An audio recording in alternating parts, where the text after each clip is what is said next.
Hola, hola, ¿qué tal amigos? Bienvenidos a otro episodio más del Bazar de los Perdidos. Este es la segunda parte del segundo capítulo, del segundo episodio que titulé Te vas a morir de hambre. Y ha gustado, ¿saben? Me han hecho algunas críticas y algunos comentarios bien interesantes acerca de pues todas las personas que han experimentado este prejuicio, casi pues comentario de mala fe, ¿no? De hoy estoy estudiando tal cosa y oye, ¿y de qué vas a vivir? ¿Qué vas a comer? Pero bueno, vamos a entrar ya de lleno al tema y retomando un poquito lo último que se habló en el episodio pasado. Les contaba ya mis travesías del mundo de la filosofía y algunas anécdotas y algunas perspectivas, análisis muy personales de por qué la gente dice te vas a morir de hambre. Y les venía pues contando que me parece justo el comentario siempre y cuando seas tú quien no tenga una visión de tu profesión. Y les decía, esto va para cualquier profesión, sea en ingeniería, sea una licenciatura, sea lo que se imagine. Y hoy en esta segunda parte les voy a hablar un poco más en profundidad de la filosofía. No les voy a dar una definición de qué es la filosofía porque eso me genera a mí un poco de estrés. Es que la filosofía es algo más complejo que eso. Más bien les voy a intentar hablar desde algunos autores y desde su pensamiento y les voy a contar qué han hecho y qué han aportado al mundo. Y vayámonos años y años antes de Cristo. Hay un grupo de filósofos que les llamamos los presocráticos y como su nombre lo dice, ellos son filósofos antes de Sócrates, que Sócrates es un parteaguas en el mundo de la filosofía. Y los presocráticos tenían una concepción del mundo muy genuina, muy natural, muy fantasiosa hasta cierto punto, porque eran hombres deslumbrados por la vida y por su propio poder y capacidad de razonar y de pensarse a sí mismos. Hay un libro que es una traducción se apellida Vaca y se llama así, Los presocráticos. Siempre lo he recomendado cuando las personas me dicen, oye, ¿cómo puedo conocer el mundo de la filosofía? Recomiéndame algo. Y les hablo de este libro, porque es una especie de compendio de los pensamientos más prácticos, humanos y esenciales de toda la filosofía. Si lo tengo que comparar con algún otro texto, creo que lo compararía con los salmos de la Biblia. Es una cosa muy similar, hay como varias máximas que bien te puedes tomar una máxima por día para decir, este va a ser el hábito o la virtud que voy a practicar hoy. Es como una especie de guía o de dirección del espíritu humano. Es algo encantador. Y me gustó mucho en su momento cuando lo leí porque esa peculiaridad tienen los filósofos griegos.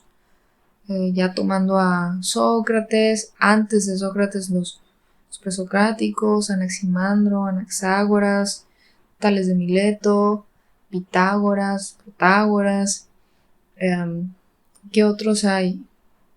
Hay bastantes, créanme que luego sus nombres son un poco complicados. Heráclito, por supuesto. Y todos ellos empezaron a redescubrirse y a compartir cómo ellos miraban que era el hombre moderno en ese tiempo. Llega Sócrates y llegan con él un montón de mitos y de historias fantasiosas que, como en una especie de lectura literaria, queda perfecto. Como una especie de lectura filosófica es realmente encantador leer a Sócrates, bueno, indirectamente. Y desde una perspectiva un tanto conspirativa, es algo místico. Y les cuento por qué les digo esto último. Se hace una comparación muy frecuente entre Sócrates y Jesucristo, el Jesús de Nazaret, el hombre crucificado, ¿no? Se hace una comparativa porque hay muchos historiadores que narran que Sócrates fue nuestro primer Jesús, ¿no? Fue esta persona que murió por corromper supuestamente la juventud con la verdad, con la moral, con la honestidad, con la ética. Y él muere, voluntariamente aceptó tomar cicuta, que es como una especie de veneno, y murió antes que decir que no estaba haciendo lo que él hacía, ¿no? Se tenía que retractar públicamente y estas cosas que pues definitivamente no iban con Sócrates, y decide tomar la cicuta y decide dejar ese mensaje de no hay que olvidarnos, rechazar, renegar de nuestros ideales, somos lo que somos, es importante mantenernos enteros frente a eso. Y aquí es donde pues muchos historiadores han contado que él fue el primer Jesús, que incluso en una cosa muy delicada han llegado a decir que pues que prácticamente es una historia que las personas han tomado para tratar de tener un héroe o un salvador, ¿no? Es una construcción de un héroe. Sea al A o sea B, lo cierto es que digamos que en el punto académico, filosófico, Sócrates para nosotros es un parteaguas. Para muchos filósofos modernos son un poco renegados en cuanto a Sócrates, y yo me pregunto por qué tienen esta concepción de él si Sócrates prácticamente sentó las bases de todo. Y con esto hago un paréntesis porque mi mente ya no me está dejando seguir con esto. Hay otra polémica, una teoría también un poco creíble, de hecho, sobre la posibilidad de que Sócrates no haya existido, que todo haya sido un invento de Platón, porque así como Jesús nunca escribió nada, Sócrates tampoco nunca escribió nada. Y eso es algo extraño, tomando en cuenta que la mayor parte de los filósofos han trascendido porque se escribía, escribían o se escribía de ellos. En el caso de Sócrates, pues escribieron sobre él bastante, y fue Platón, su discípulo. Entonces hay una teoría ahí, incluso psicológica, donde se dice que Platón tenía como un trastorno límite de la personalidad, o tenía una especie de esquizofrenia, como el tipo fragmentado, y podía crear estas cosas fantásticas como son los diálogos de Platón. Y hay otra parte de la literatura que dice que era un genio que tenía la capacidad de fragmentarse literariamente para escribir cosas estupendas. Y los diálogos de Platón se han estudiado durante mucho tiempo como esos libros de una estructura, de una sintaxis, de una gramática estupenda. Aunado de que tenemos un poco de sesgo, ¿no? Porque la traducción del griego antiguo a nuestro idioma, y dependiendo de la traducción del libro que estés tomando, pues también varía bastante. Pero la mayor parte de las traducciones son respetables. Y ese es otro mito que hay dentro de la filosofía en torno a Sócrates. Yo a Sócrates lo empecé a seguir, lo empecé a asumir en mi vida cuando los traductores de la vida de Sócrates comenzaron a explicar por qué él trajo a la filosofía la labor de parto. Yo sé, se escucha raro hablar de filosofía y de parto, ¿no? Pero es algo completamente cierto. Se dice que los historiadores que profundizan en estas cosas, en las entrañas del mundo, cuentan que la mamá de Sócrates era una persona que asistía a los partos. y que entonces Sócrates desde pequeño vio y experimentó esta parte de ver dar a luz a un ser vivo. Y Sócrates, cuando confrontaba a las personas en la calle, él aplicaba esta parte que conceptualmente llamamos mayéutica, que es dar a luz una idea, parir una idea, ¿no? Gestar una idea y verla nacer. Y la mayéutica para mí ha sido algo estupendo porque precisamente creo que cuando nosotros tomamos el hilo de nuestras ideas, es decir, cuando vamos a la fábrica en donde se construyen nuestras ideas y vemos el por qué se construyó, eso es muy fantástico. Es una posibilidad de experimentar nuestra subjetividad, nuestro pensamiento en su tinta. Y me parece que eso es fantástico y Sócrates, a través de Platón, atinadamente nos lo compartió todavía hasta este siglo XXI. La segunda cosa que rescato mucho de Sócrates y que también aplico en mi vida cotidiana es la dialéctica. Ojo que la dialéctica que se conoce en Alemania con Hegel no es necesariamente la misma dialéctica que habló Sócrates. La dialéctica socrática es más bien este juego de conversación, de diálogo entre una, dos, tres más personas con la pretensión de poner sobre la mesa ideales, perspectivas, pensamientos. Y es un te pregunto, respondes, concordamos, diferimos, hacemos síntesis, seguimos. Ese juego, esa disposición de diálogos es lo que Sócrates hacía.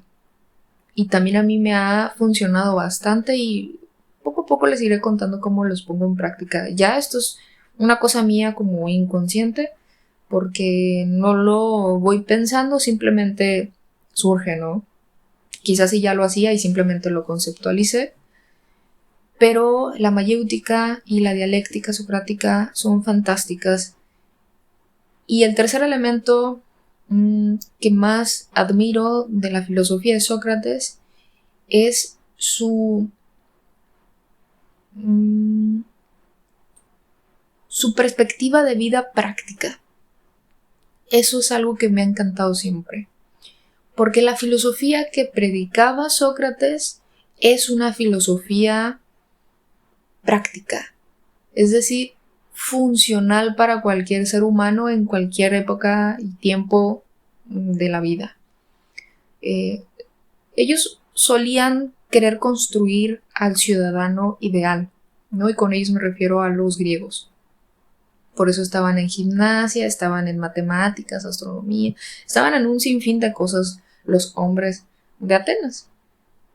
Y Sócrates bebía mucho esa parte y tenían una concepción de la belleza, tenían una concepción de la moral, de las virtudes, de los hábitos. Y ese mundo humano a mí siempre me ha fascinado porque me parece que eso es hablar de la vida, ¿no? Eso es hablar de la simplicidad de la vida y les comento esto y me remonto a mi tiempo de estudiante y me fascina porque pues leímos los diálogos de Platón, al menos los diálogos más destacados dentro de la filosofía y para mí fue una cosa brutal, ¿no? Yo vivía extasiada de estar leyendo eso y de decir, caray, ¿cómo puede ser posible que esto se haya escrito hace tanto tiempo y tenga tanta resonancia en mi presente, tenga tanta resonancia en lo que ves en la calle cuando tomas el camión, cuando sales en el carro, cuando estás esperando la fila para comprar algo y ves comportamientos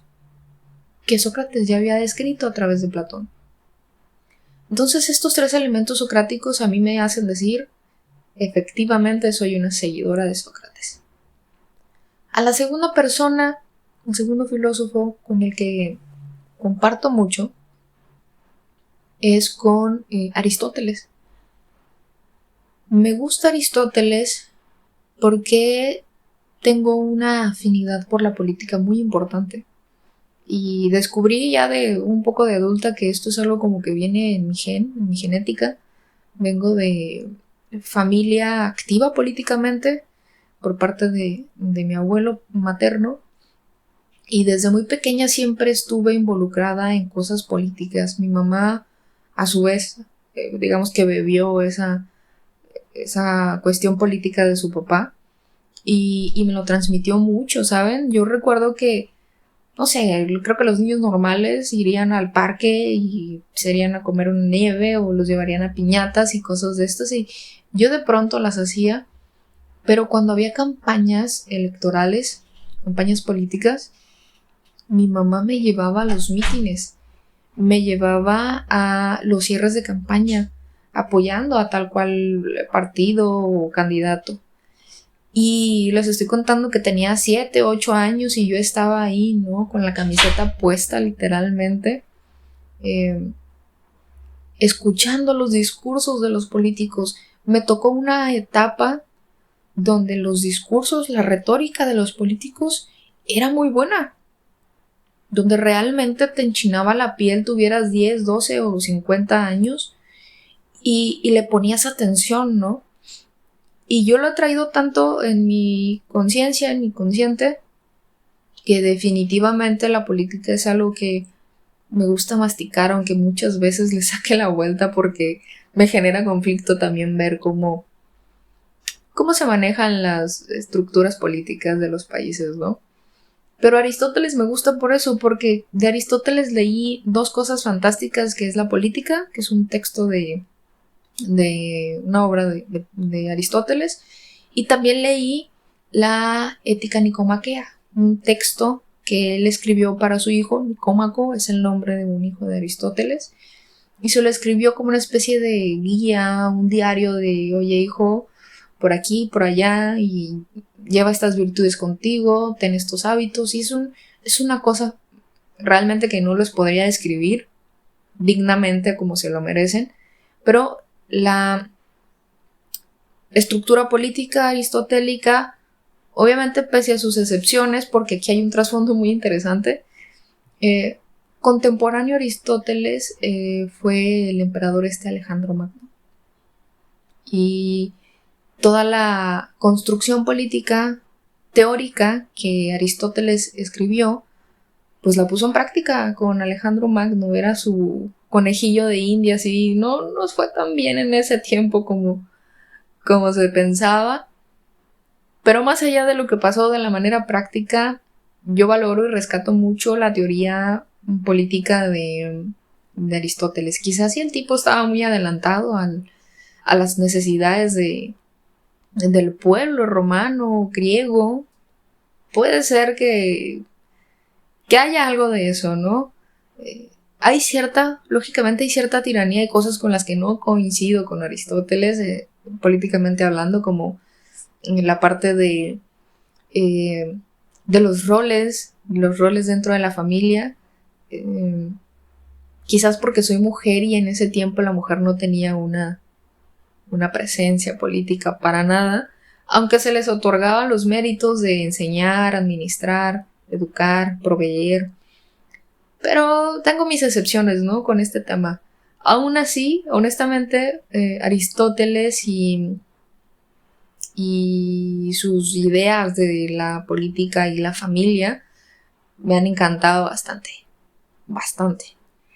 Después de Aristóteles hay otro filósofo, y estoy intentando ir en orden cronológico, que me ha encantado.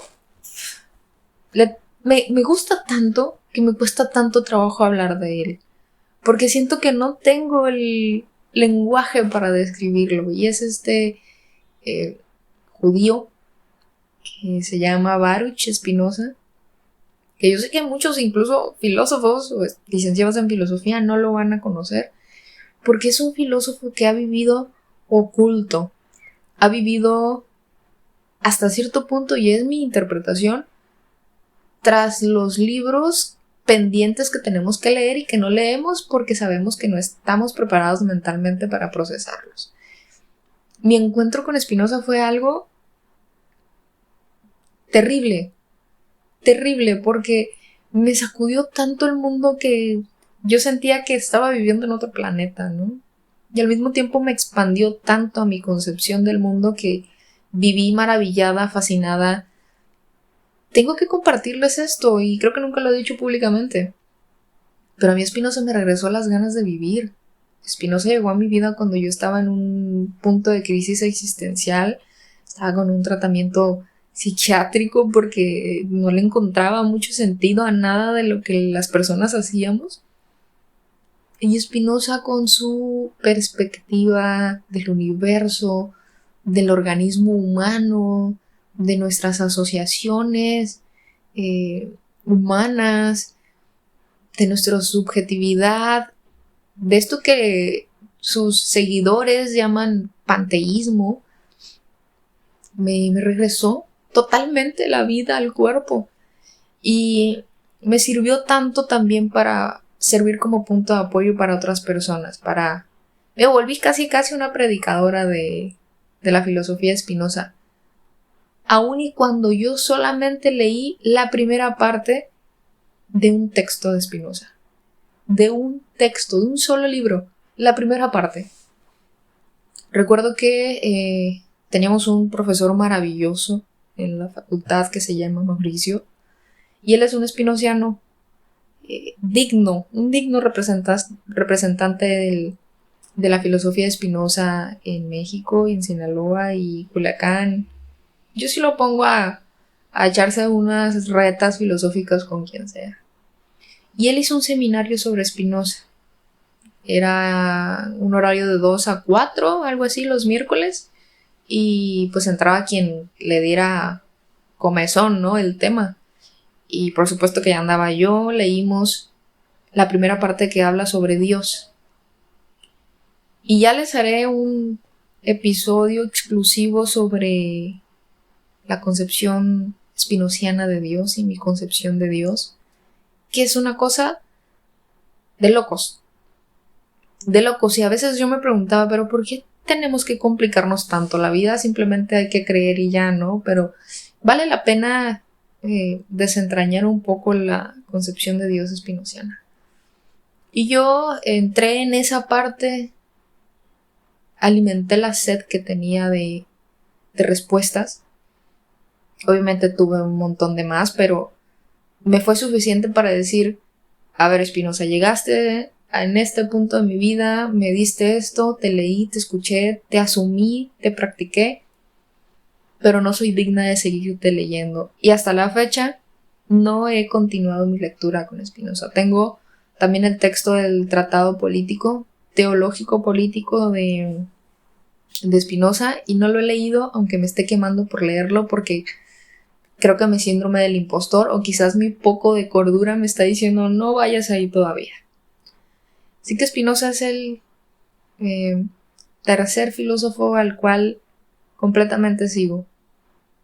El cuarto filósofo que me hizo pensar que no era de este mundo literalmente es Kant.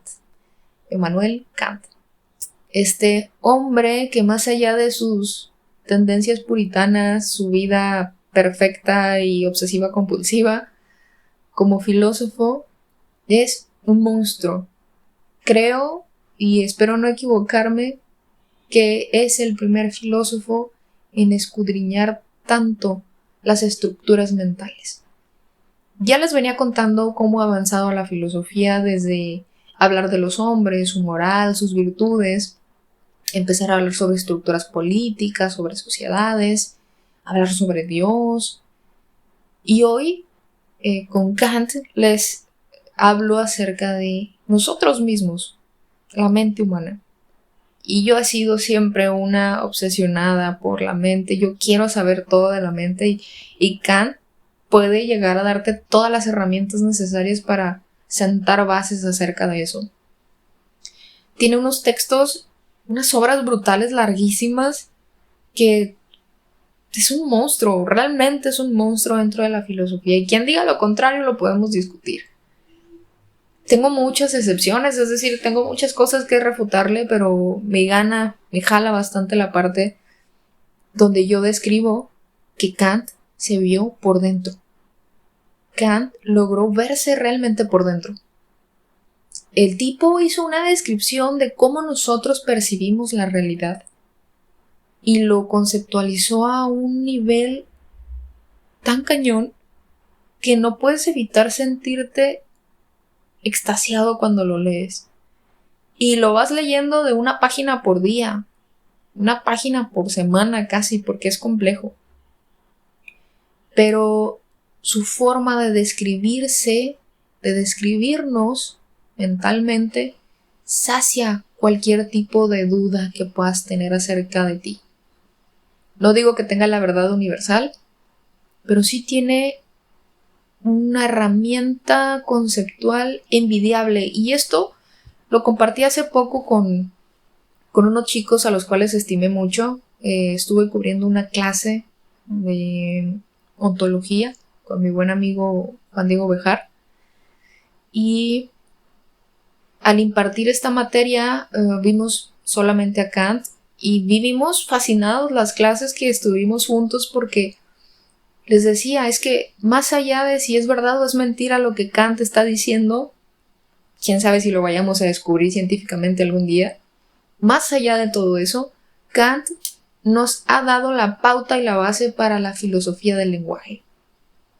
Y la filosofía del lenguaje es otra cosa que a mí me enloqueció cuando estuve dentro de la filosofía, hablando como estudiante.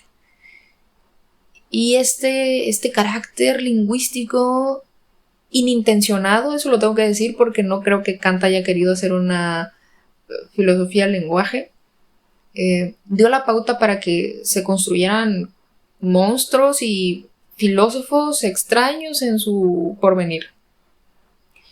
Así que de Kant es lo que puedo decir. Me encanta la crítica a la razón pura, que es una obra de él, y la crítica a la razón práctica también, por supuesto. Mentiría si les digo que las he terminado, son como 700 hojas, creo que toma toda la vida leer a Kant. Y en estas obras, él habla acerca de esto que les cuento, ¿no? Esta percepción que tenemos del tiempo, la percepción que tenemos del espacio, cómo se crean nuestros juicios, qué tipo de juicios son. Cuando yo digo algo, ¿estoy diciendo algo de las cosas? ¿O estoy diciendo lo que yo creo que son las cosas? Este es una introducción a ti mismo muy elegante dentro de la filosofía. Después de Kant, y me emociona, miren, hasta me saboreo. Después de Kant, el filósofo que me enloquece solamente de pronunciarlo es Hegel. Hegel para mí fue mi base para escribir la tesis que titulé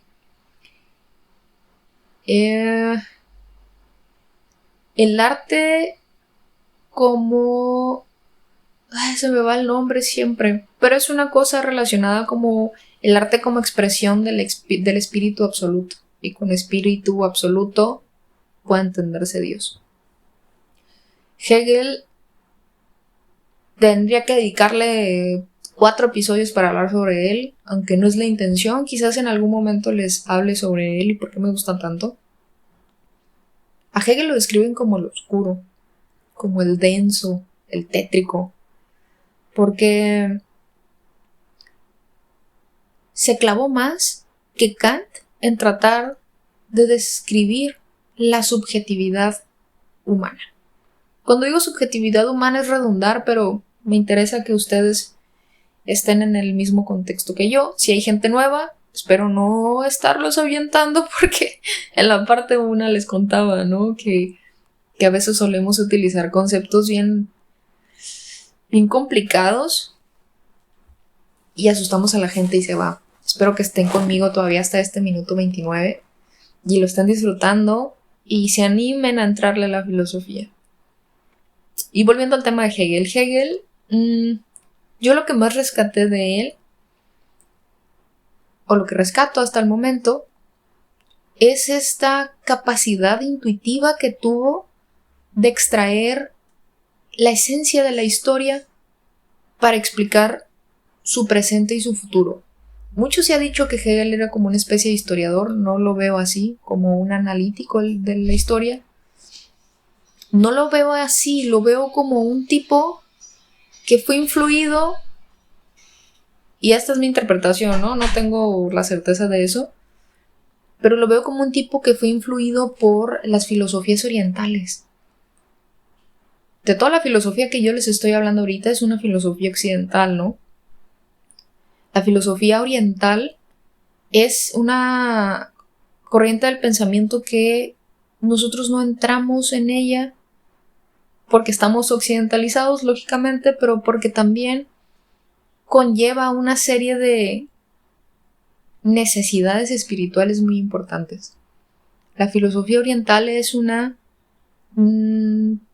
perspectiva de vida vitalista, porque nos invita a profundizar en nosotros, pero de una forma muy mística, muy espiritual. Y Hegel, más allá de ser el tipo pedante y arrogante, conocedor de conceptos y inventor de palabras para explicar lo que él cree que es, me parece que era un tipo muy espiritual. Porque más allá de que utiliza el concepto del espíritu en otras connotaciones, más allá de eso, dio una descripción de los estadios, las etapas de nuestra vida, desde la niñez, desde la formación adulta, la formación de nuestra conciencia, la madurez de nuestra autoconciencia, y lo englobó en una especie de religiosidad. Él tenía obviamente afinidades hacia ciertas religiones y hasta ciertos partidos políticos. Muchos han dicho que era un Führer, ¿no? Que era una especie de nazi, porque compartía ideales y porque base de la política que él dio, por ahí se traspapeló en la política o intento de política nazi. Pero al fin que uno crea y no sabe quién toma las cosas, ¿no? Entonces a Hegel le pasó esto. Y hay lectores quienes valga la redundancia, lo leímos con una vista, con una mirada, así como se las estoy describiendo. Y creo que donde yo más me clavé, donde yo más dije, esta es mi casa, es en esta concepción que tuvo sobre el arte.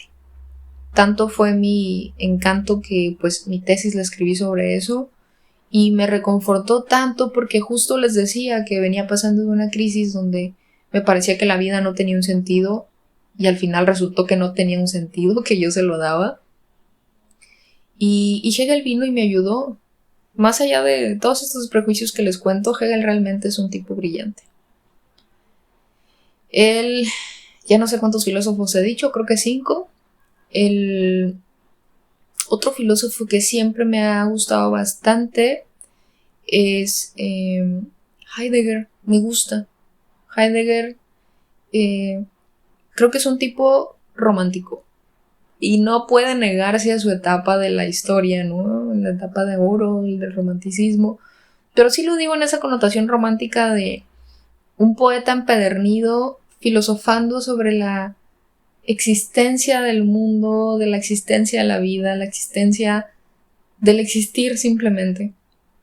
Heidegger me gusta, aunque le debo mucho porque no lo he leído como quisiera. Y de ahí podría mencionarles a otros más, pero mi consistencia, mi ser filosófico, pues oscila en estos filósofos que les conté. Y soy un poco de todos, y con todos me llevo muy bien, aunque de pronto discuto con ellos, porque eso es la filosofía, eso es lo que nos hace ser tan temidos, y no lo digo de una manera ególatra, sino que escuchan filósofos y creo que entienden o comprenden o traducen como el enfadoso, ¿no? El socrático que quieren matarnos con cicuta. Porque sí vamos más allá de las cosas, sí pretendemos hacer esa jugarreta de no seas tan cómodo, hay más en la vida, ¿sabes? O sea, échale ganas, puedes profundizar un poco más en ti. Y pecamos de imprudentes porque muchas personas no quieren profundizar más en ellos y ellos simplemente están cómodos así. Pero eso solamente te lo da los años y los tropezones en la vida te hacen sentarte, aterrizarte y decir, elegir más bien con quién dialogar, con quién expresar, de qué manera abordarlo, qué tema sacar. Pero es otro tema que podemos hablar en otro episodio más. Esto les quería contar hoy. Quería cerrar esta segunda parte del Te vas a morir de hambre diciéndoles, chicos, sí se van a morir de hambre si ustedes no tienen una visión y una iniciativa profesional de vida. No, el prejuicio no está casado con la filosofía, ni con psicología, ni con historia, ni con antropología, ni con ninguna de las ciencias humanas o ciencias sociales que puedan pensar. El fracaso es una cuestión de perspectiva, es una cuestión de actitud. Así que no se crean ese cuento. Por supuesto que ustedes pueden vivir de lo que estudiaron.